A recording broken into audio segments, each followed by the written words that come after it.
കൊച്ചിയിൽ AI നഗരം 2030-ൽ സജ്ജമാകുമെന്ന് info park CEO Sushant Kurunthil. Info park വികസനത്തിന്റെ മൂന്നാം ഘട്ടത്തിന്റെ ഭാഗമാണ് പദ്ധതി.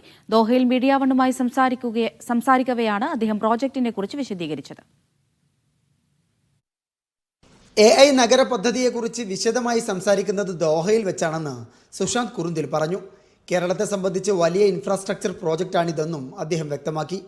ഈ ഒരു AI സിറ്റി എന്നുള്ള കൺസെപ്റ്റിനെ കുറിച്ച് ഞാൻ ആദ്യമായിട്ടൊന്ന് സീരിയസ് ആയിട്ട് ഡിസ്കസ് ചെയ്യുന്നത് ഇവിടെയാണ്.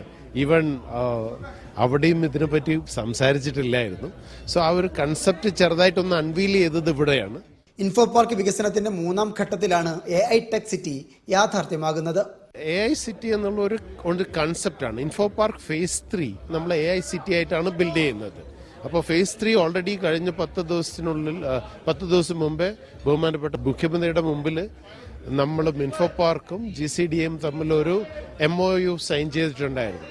അപ്പോൾ അത് കഴിഞ്ഞ് നമ്മൾ ആ പ്രോസസ്സ് സ്റ്റാർട്ട് ചെയ്തു. ലാൻഡ് പൂളിംഗ് സംവിധാനത്തിലാണ് AI നഗരം വരുന്നത്. വെല്ലുവിളികളാണ് പുതുമകൾ സൃഷ്ടിക്കുന്നതെന്നും ഇൻഫോ പാർക്ക് സിഇഒ ചൂണ്ടിക്കാട്ടി. വെല്ലുവിളികളാണ് ഒരു പുതിയ ഇന്നോവേഷൻ ഉണ്ടാക്കാൻ വേണ്ടി പ്രേരിപ്പിക്കുന്നത്.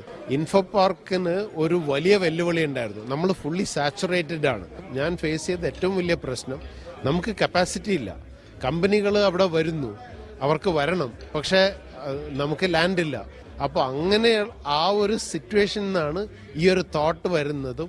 ഇപ്പോൾ ഇങ്ങനെ ഒരു ലാൻഡ് പൂളിംഗ് എന്ന് പറഞ്ഞൊരു മെത്തേഡിൽ നമ്മൾ പുതിയ ലാൻഡ് എടുക്കാനും ഇങ്ങനെ ഒരു സിറ്റി ബിൽഡ് ചെയ്യാനുള്ള ആ ഒരു തോട്ട് വരുന്നത് അങ്ങനെ ഒരു പ്രശ്നം ഉണ്ടായതുകൊണ്ടാണ്. ആഗോള ടെക് ഭീമന്മാരെ കേരളത്തിലേക്ക് ആകർഷിക്കുകയാണ് പദ്ധതിയുടെ ലക്ഷ്യം. 2 ലക്ഷം നേരിട്ടുള്ള തൊഴിലവസരങ്ങൾ സൃഷ്ടിക്കാൻ പ്രോജക്റ്റിനാകുമെന്നാണ് പ്രതീക്ഷിക്കുന്നത്. Muhammad Abbas, media one, Doha.